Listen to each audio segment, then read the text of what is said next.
Good evening and welcome to the Week 2 live session for critical thinking. We are conducting this live session on August 12th. Remember what month it is there.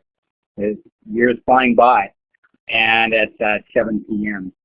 So tonight I'm going to preview a little bit of what we're going to cover. So if you happen to be watching this recording, I will talk about, first of all, what we're going to cover for the night.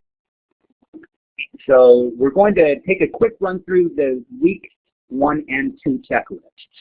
So this, since we start the live sessions on week 2, therefore, we're going to kind of squeeze in a little bit of explanation from week 1 as well, and explanation from week 2. So let's go ahead and start off by taking a look at the week 1 checklist. And just to let everybody know, now you should at this point at the beginning of week 2 to stay on track and to get the best grade possible, you should be all done with all of the items on week 1 checklist. Because this is a new online class for many of us, in this class we have a lot of new students. I make the exception that I'm accepting late work this week for anything of the assignments from last week. So weeks 1 and 2 can be turned in this week with no penalty. But it is definitely catch-up time, and it's not a situation you want to be in for the rest of the term, obviously. You want to be ahead of the game at all times. So we're going to look at this week's checklist and last week's checklist as well. Then we are going to cover some lessons, some supplementary lessons. So you have weekly presentations, and you also have audio to go. And by the way, if at any time, except for when I'm in full slideshow mode, anybody who's here live with us, you can either raise your hand, so you can go to the hand with an arrow, and you can raise your hand and it'll flash. I think hopefully it gives me a little signal, not always. You can also type a question into the chat box. So you just type that there and it's sent. So we're going to cover some lessons, some supplementary lessons to your presentations and your audio to go and your chapter reading. And these lessons are primarily geared at your assignments. So we're going to make sure that you understand all of the terminology that we're using in our discussions this week and last week, and our assignments for this week and last week. And then after we go through the lesson that kind of explains everything, then we'll take another look at the assignment itself, and we'll go into a little bit of detail for the assignments and discussions for weeks 1 and 2. But that will be after we do a little slideshow presentation on some of the main concepts. Because that's really, really important before we can really understand what those assignments are about. We have to understand the terminology, so that's what we're going to tackle first off. Then we will have time for open questions, and I do pause periodically as well to give you some time for some questions. It's difficult to switch back and forth from slideshow and things like that, but I will try to take a couple of pauses in there to so that you can ask some questions. We are going to cover a lot of material fairly quickly. I want to, I especially selected the material for this week so that we could get through some things relatively quickly, but also that we're not going to run through it so fast that we won't understand. So we're going to take it at a nice medium pace. So let's take a look, first of all, at the checklist for week 1. So your weekly checklists, don't forget, are always basically your Bible for what to do. So you have your reading, your discussion forums. You had 2 on week 1, so we had the introduction one, and then we had one about argument basics. And then we also had assignment 1.1, which is due to the Dropbox. there was a pre-assessment quiz 1, and the live session we did not have last week because we don't do those on week 1. This is the first. So the pre-assessment quiz, I hope you guys read the announcement. That pre-assessment quizzes are to measure your improvement of learning. Eventually we're going to use this improvement score to kind of indicate further material for you. But for now, we assess your knowledge basically when you start. So pre-assessment is basically just a learning tool. Don't think of that as a quiz. So on all of the odd numbered weeks, we have pre-assessments. You have to do them, but it doesn't matter how many you get right or wrong. So you get full credit no matter how well or poorly you do on it. That's not really the point. The point is that it introduces you to the concepts, gets you thinking about them, and it is an excellent time to take notes. So please definitely take notes while you're taking that pre-assessment quiz. And again, those are on all of the odd numbered weeks. And then on the even numbered weeks, so like this week, week 2, here we are, we're doing a post-assessment quiz. So the post-assessment quiz is scored, and it is on all of the same concepts that you found in the first quiz. The quizzes in this course pretty much are from the presentations, the audio to go, and that's a lot of it, really. You may find things from your book. You may find things from the live sessions. Anything and everything could show up on the quiz. But I will tell you, primarily they are based on the presentations that you have in this class today. And those are such as this Lesson 1 presentation. All right, and let's take a look at week 2 checklist. So that gets us up to this week.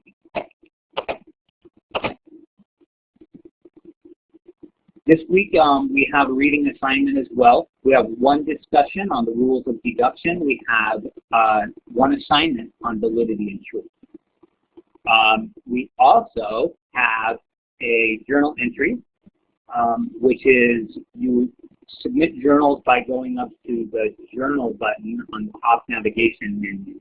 So you click on journal and then you're going to click add entry. That is due this week. And simply you are just typing what are your top 3 learning gems from this 2-week segment. So what are your key takeaways? What did you learn? What did you get out of these 2 weeks? So if you were to pick the top 3 things that I really got out of these 2 weeks, that's what you're writing about.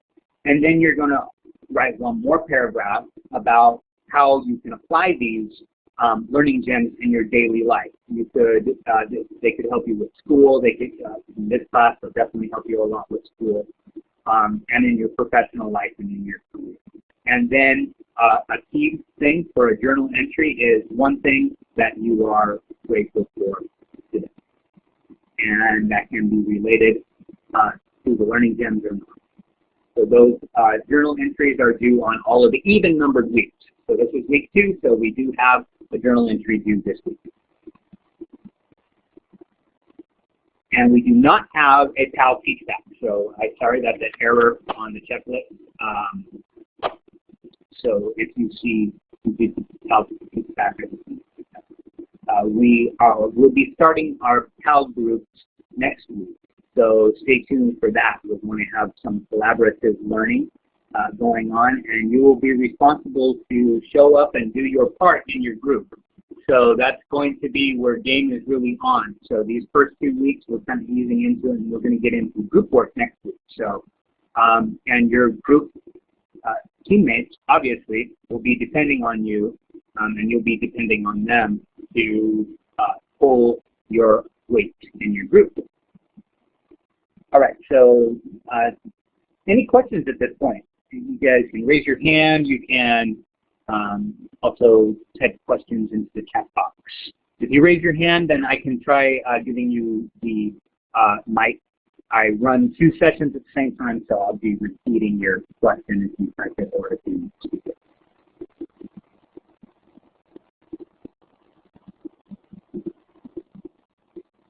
All right, looks like there's no burning questions at this time, and there will be more opportunities to ask your questions as well. So let's go ahead and now get into the lesson portion of this evening's live session. So this lesson I designed basically to fill in the gaps, especially relating. There's really no gaps to fill in as far as the assignment. All of the information for your assignments and for your discussions are presented very clearly and very logically in the presentation. So that would be your lesson 1 presentation so far and lesson 2 presentation in the what we call the unit item. So that would be presentation. You'll definitely want to review those, and you can play audio to go on those as well, so you can hear them, and that will help you understand. But my lesson is to kind of do some things that really can't be done through those, which is, number 1, get excited about our topic, our subject here in this class. So that's something we haven't been able to talk about yet. So we're going to start off there. And then we're just going to go over some of the key parts that you needed to understand for the assignments.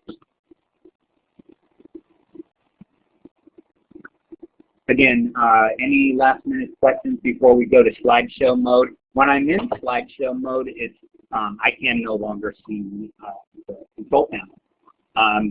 I think I need to take some advanced lessons on this program. There's a whole lot you can do with it, and I am going to be, I'm always exploring and trying new things. So each week you can expect different things to happen. So it's not always going to be exactly like this. All right, so while we're in slideshow mode, I won't be able to see control panel, so I'll pause periodically.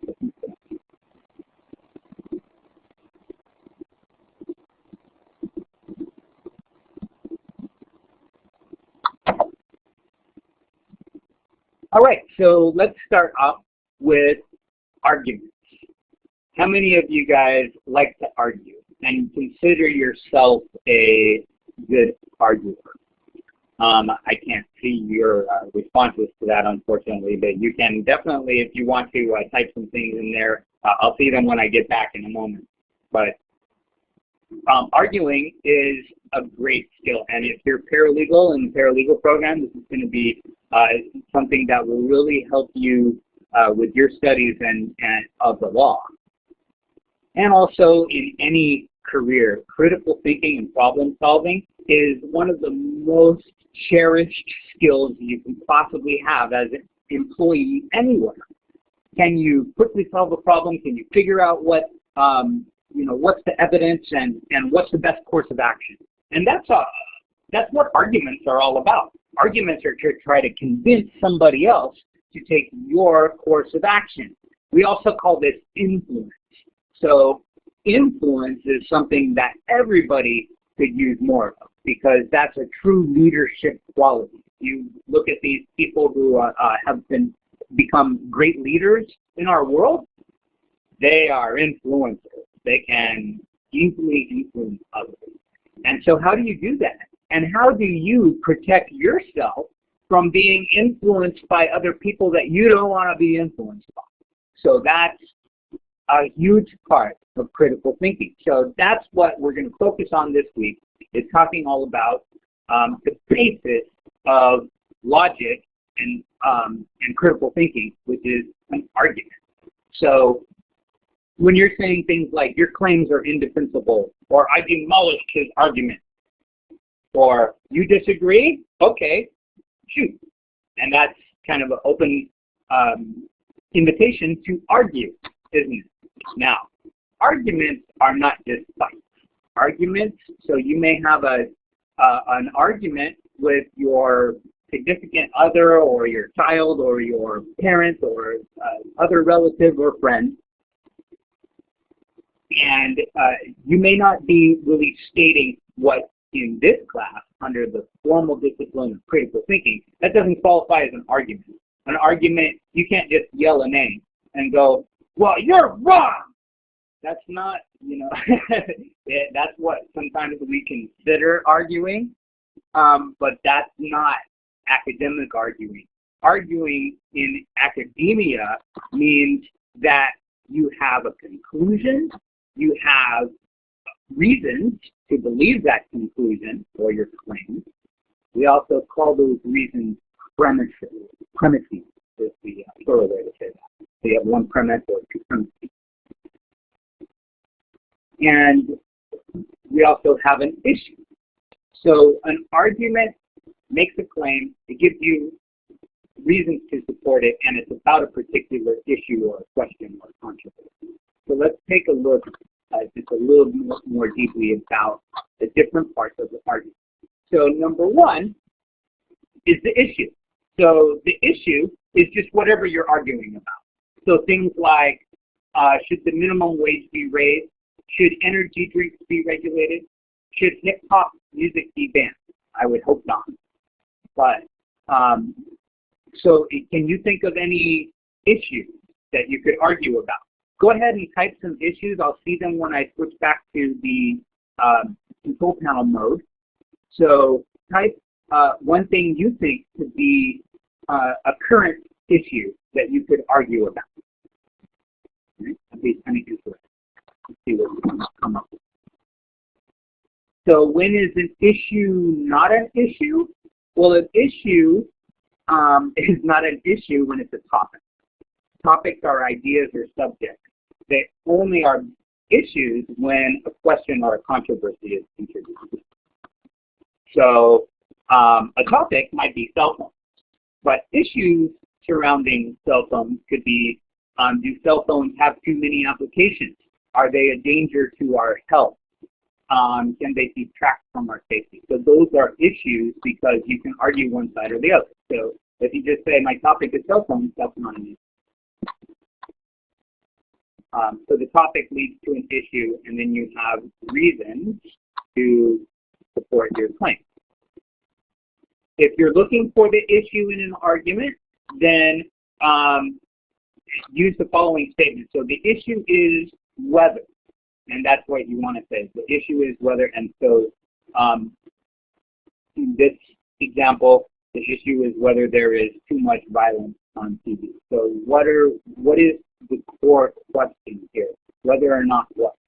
And that's what you want to ask yourself when you're looking for the issue. When we understand the issue, we make sure everyone's discussing the same issue and bring the discussion back on target when necessary. This is a great debate skill. So when somebody tries to derail you by getting off topic, you can bring them right back on topic. So we're going to have fun learning some really good debate skills so you can win all of the arguments that you may get into. And with much more powerful things than just screaming, you're wrong.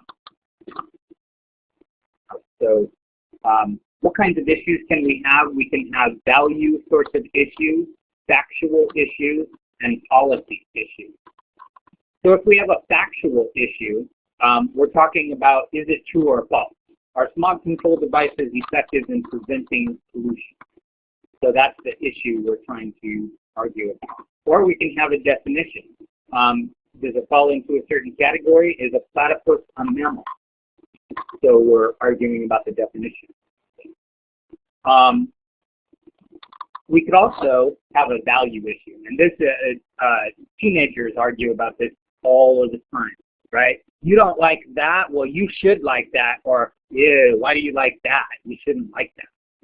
Right? And that's a value issue. So, or convincing you to try to believe in something. Is there too much violence on television? Are salaries of executives of major corporations too high? And then we also have policy issues, and this involves an action that may come about from the back. So talking about smog control devices prevent pollution. Clean air should be available to everyone. So you should support policies for these devices. So that's a policy kind of issue.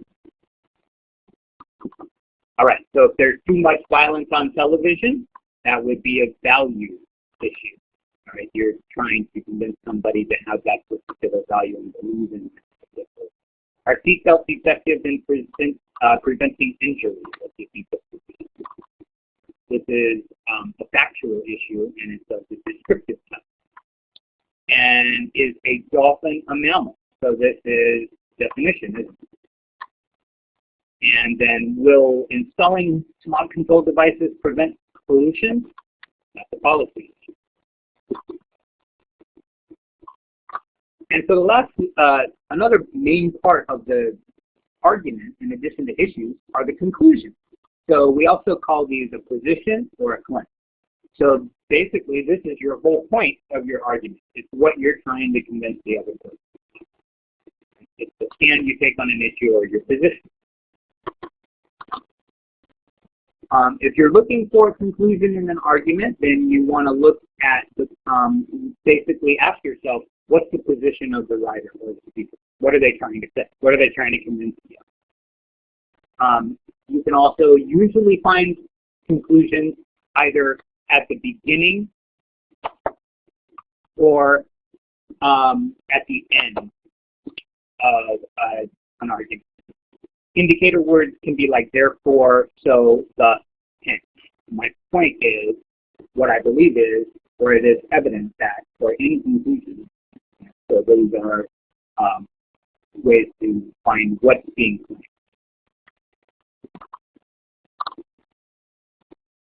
Now we also have reasons.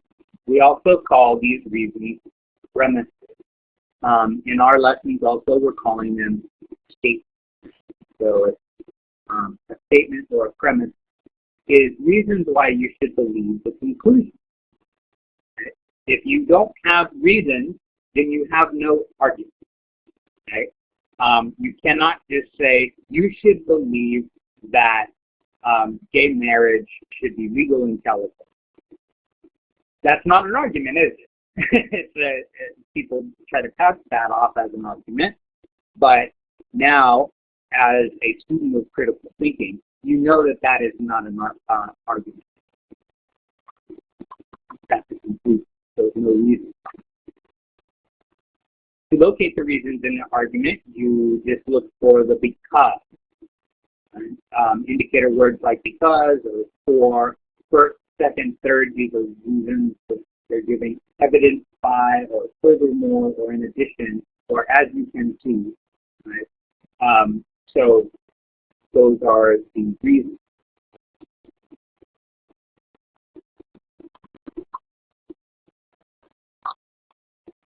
And we are also calling them statements. A statement, and this relates directly to your first unit last week.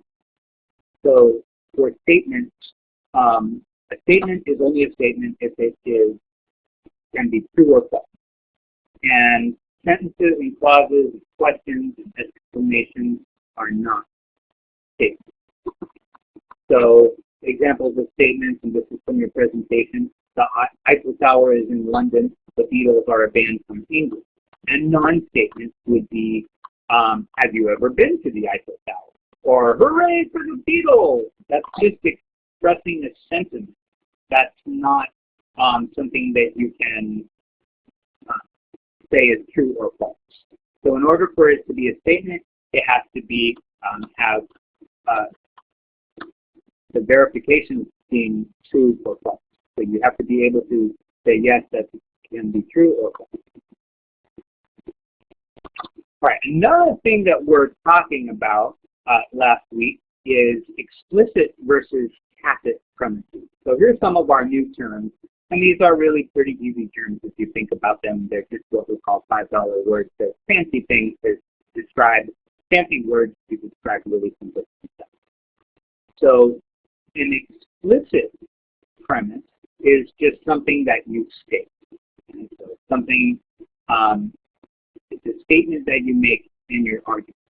So if I'm trying to convince you to buy Dell computers, I may say that Dell computers run faster. That is an explicit premise. How do you know it's explicit? Because I said it. And if you're reading, it's written. Okay? So explicit premises, you have to be able to see them on paper or hear them in the light. When you don't, then we call it tacit. premise. Another way to say tacit premise is unstated or implicit. So a tacit premise, much like the surgeon riddle that was given in your presentation, it's things in the background that are a premise to the conclusion, but it is not stated. So never was it said. So the surgeon riddle is that you have a boy in an accident, and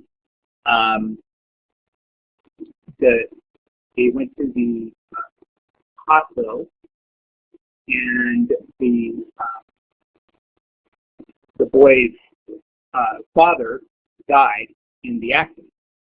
And so when the boy went to the hospital, the surgeon says, "I can't operate on this boy. He's my son." So how is that possible? And the reason why you would say, how is that possible? And it really is probably evident these days, because women can easily be surgeons. So once upon a time, there was a tacit premise, or an unstated or implicit premise, that only men can be surgeons. And that is, of course, no longer the case. But it may be a background assumption, and that's why you would jump to the conclusion that, oh, well, the doctor cannot, be the father, so I don't understand. And that's where the power of the riddle comes in. All right. So now I'm going to take a quick pause. So I see some of the issues that you guys talked about. Obesity in America, definitely a big topic, I think, these days. Religion, politics are always controversial topics, right? Those are supposed to be the two things you don't talk about at work. Should marijuana be banned for good? Somebody put it that way. Interesting. And somebody put cannabis in good. So now it's kind of interesting the way that you pose your questions too, sort of gives a little bit of indication of what your position may be, right? So, for instance, Agnes asked, should marijuana be banned for good? She did not ask, should marijuana be more legalized? Should it be accepted everywhere? So it may have a hint at the conclusion, but then again, may not. So, interesting things to think about. So any questions so far about tacit statements, etc., premises, conclusions, and arguments? We're going to dive next into deductive reasoning, which is really the information that we need for this week's assignment. And we're going to take, after that, we're going to take a look at the discussions and assignments for last week and this week, and then those will be finished. All right, so let's go ahead and go back to our slide.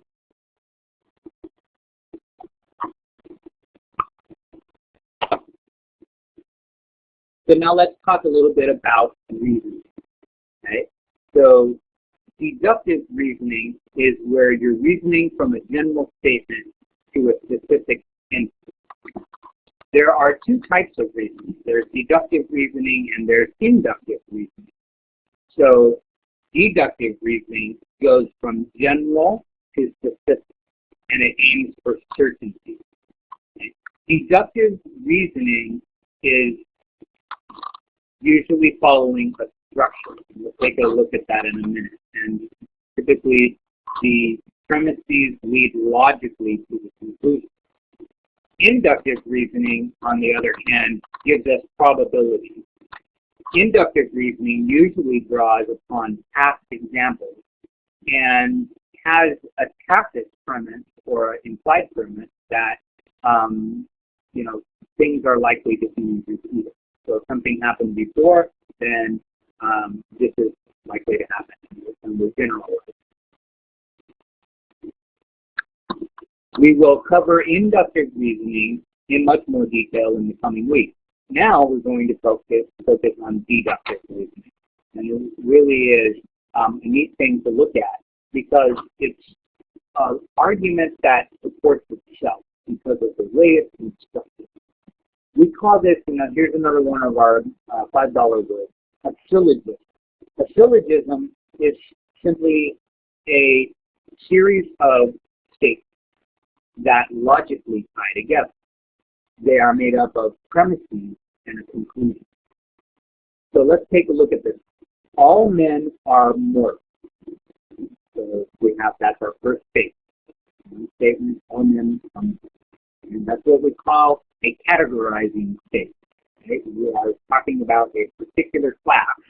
So out of all the mortal people, men, all men. Right? Socrates is a man. Right?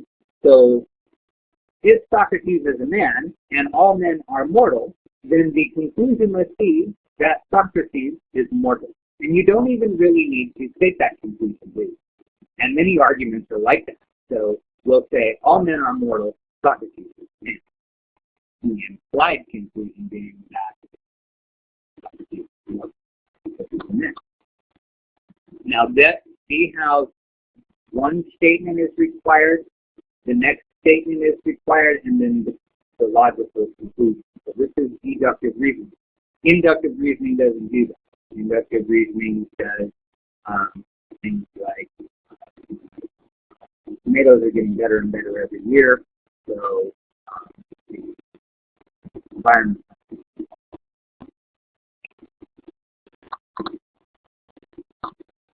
Entailment is another term that we're using this in our assignment this week. So we have entailment basically is the conjoined truth of the premises contains the truth of the conclusion. We also call this inferential claim. So see how these logically tied together? We call that entailment. So this is the relationship that that a valid argument has. Right? All men are mortal. Socrates was a man. Therefore, Socrates is mortal. And what that is doing is the process of entailment. The statement must exist to logically support the conclusion. So that's what we're talking about. And they must have, so let's take one more look at this term, inferential claim. All men are mortal and Socrates is a man has inferential claim to the conclusion. And so both of those statements have to exist, and then the conclusion, and therefore we have a full argument. So that these statements are making an inferential claim. Okay? And it's the logical organization structure of this argument. And the last concept we really want to touch on is validity and sound. And then we'll have all of our terms for the assignments. Validity, so the correct form makes an argument valid or logical. Accurate content makes it true. When the form is valid and the content's true, the argument is sound. So for it to be valid, the premise has to lead to the conclusion logically. If it's illogical, then it's not a valid argument. So let's take a look at this again. All students eat pizza. Claire is a student at CSU. Therefore, Claire eats pizza. Is this a sound argument? Well, it is valid because if we believe that all students eat pizza and that Claire is a student, therefore Claire must eat pizza because all students eat pizza and she's a student. So that's a valid argument. The conclusion logically stems from the premise. Sound means that those two statements have to also be true. Okay? So all students eat pizza. Is that statement definitely true? Claire is a student at CSU. Is that statement definitely true? if one of the statements are not true, we may have an unsound argument.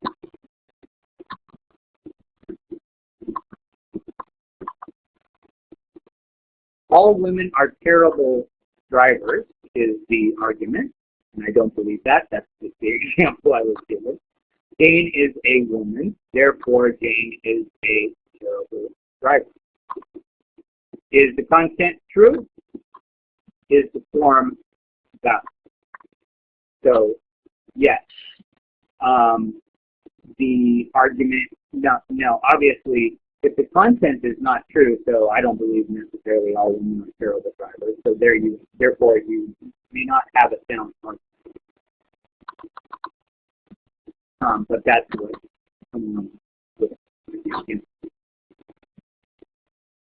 so the pattern of deductive reasoning can be reduced to this. And this is how you can tell if it's deductive reasoning. All A's are B's. N is an A, therefore N is a B, because all A's are B's. So that is what we call substitution, and that is a way that you can figure out if you have deductive reasoning. We'll be looking at this throughout this class by looking at the relationship, by looking at arguments in this way.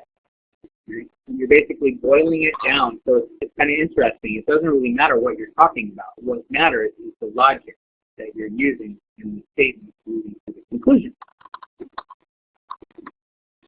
If you have a questionable premise, right, all drivers who speed are subject to a fine. You are speeding, therefore you are subject to a fine. Which one of these premises can be contested? So maybe you are going to contest that you are speeding, not that all drivers who speed are subject to a fine. So in order for an argument to be valid,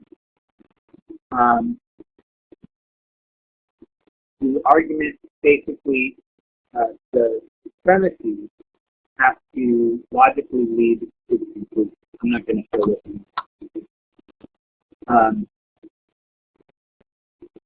And so in order for it to be sound, all of the statements also must be true. So then you can say it. The reason why we want to use and study deductive reasoning is because we can uncover reality assumptions like,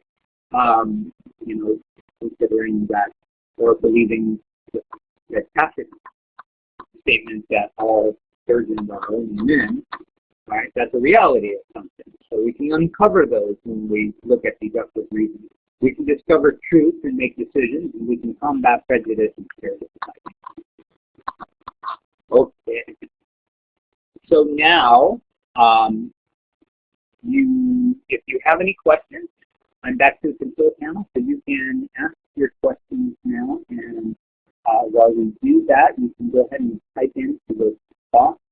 So while we do that, we're going to conclude this 2-slide session by looking at our assignments and discussions. And as I mentioned at the beginning, we're kind of squeezing week 1 and 2 into this one. So it is it looks like we're taking a full hour here, definitely.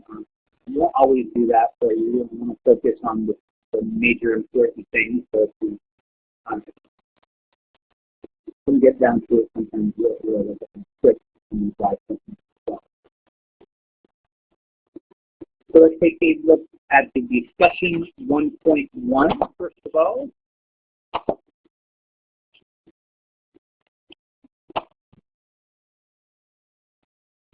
That's just your introduction discussion. So you're just giving your name, background, and what you hope to give in this course. Discussion 1.2 is where we get into the topical discussion for the course. So here we are given 3 different scenarios.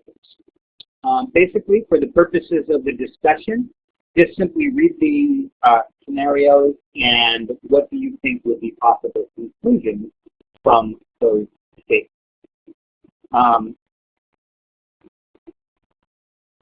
And that's basically all you need to do for this for week 1 discussion.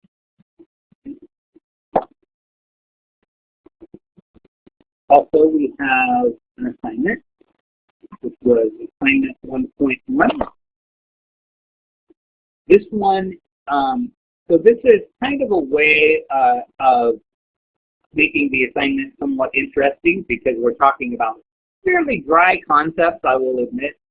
So it's a way to keep it this fun. Basically, you're pretending you're giving a radio show or the more current version of the radio show, which is the podcast.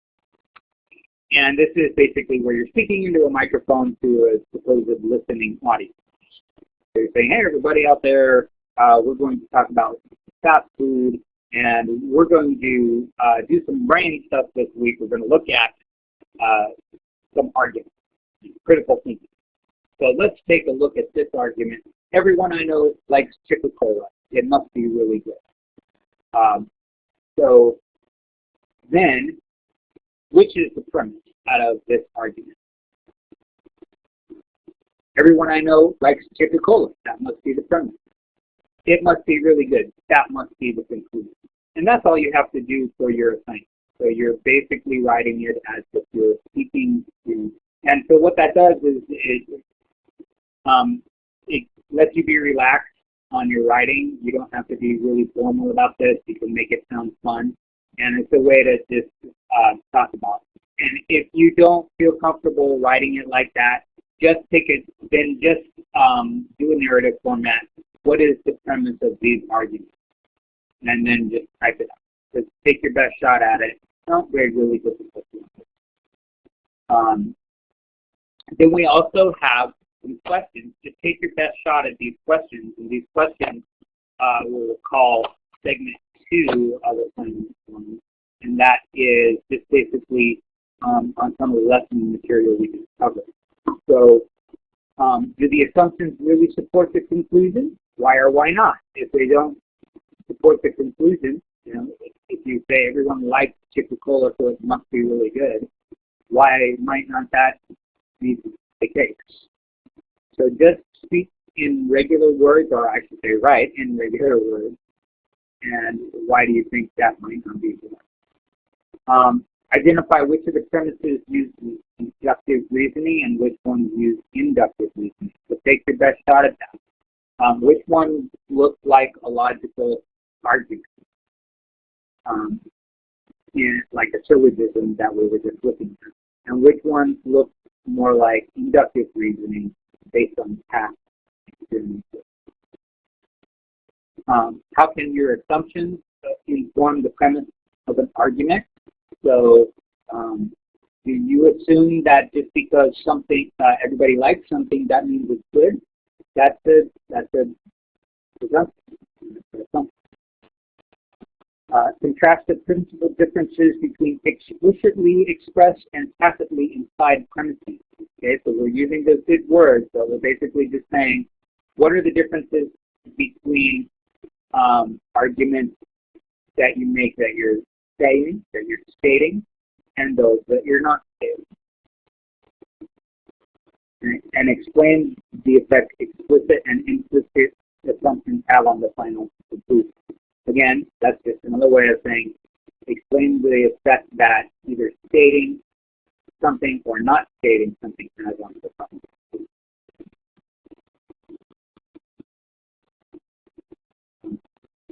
Any questions on this? Most of the folks here in this article are in the second. So take a look at this week. We have discussion 2.1 as well. And we are discussing validity and truth. So we have two syllogisms that we're looking at. And basically, you're just evaluating the argument. Okay? Do you think it's a valid argument, and do you think it's a sound argument? And you want to look for ones that are valid and ones that are not valid.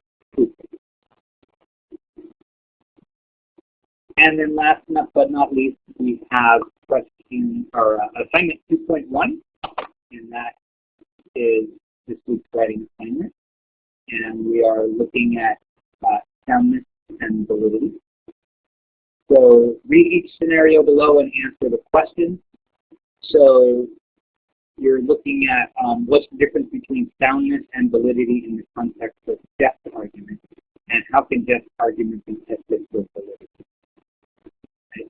So you take your best shot at answering those questions, and then in the second section, step 2, so and don't forget you have 2 scenarios in that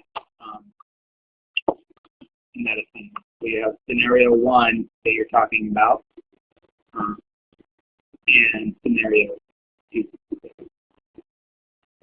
And then the last paragraph of your writing will be about give an example of a valid argument. Try to come up with what you think would be a valid argument.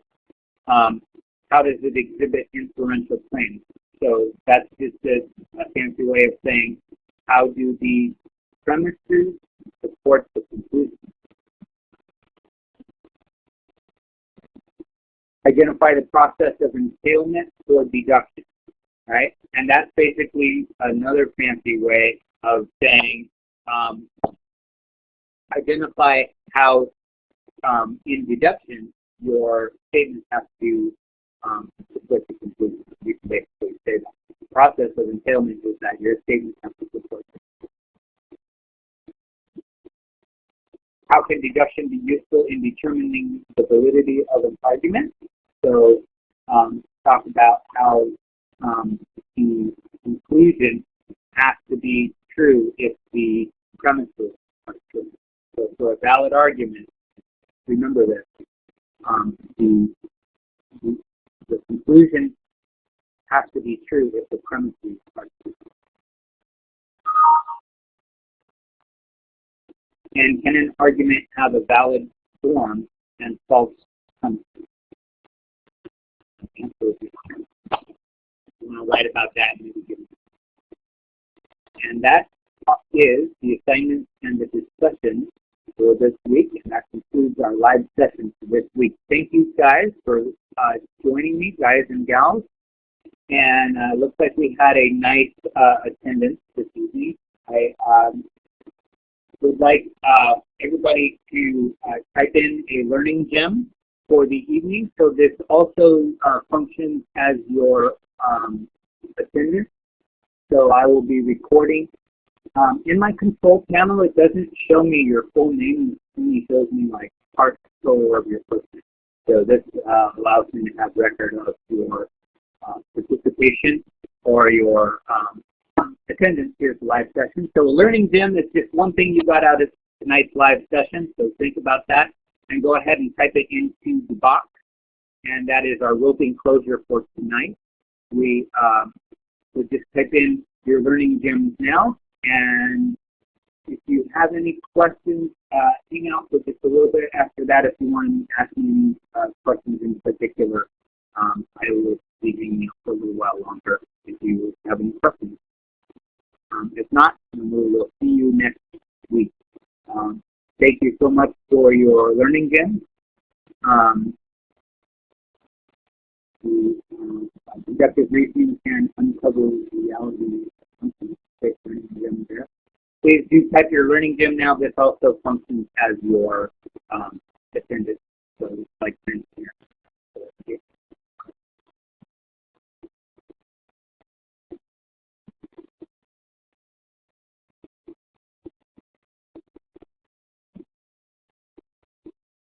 That concludes the live session for this week.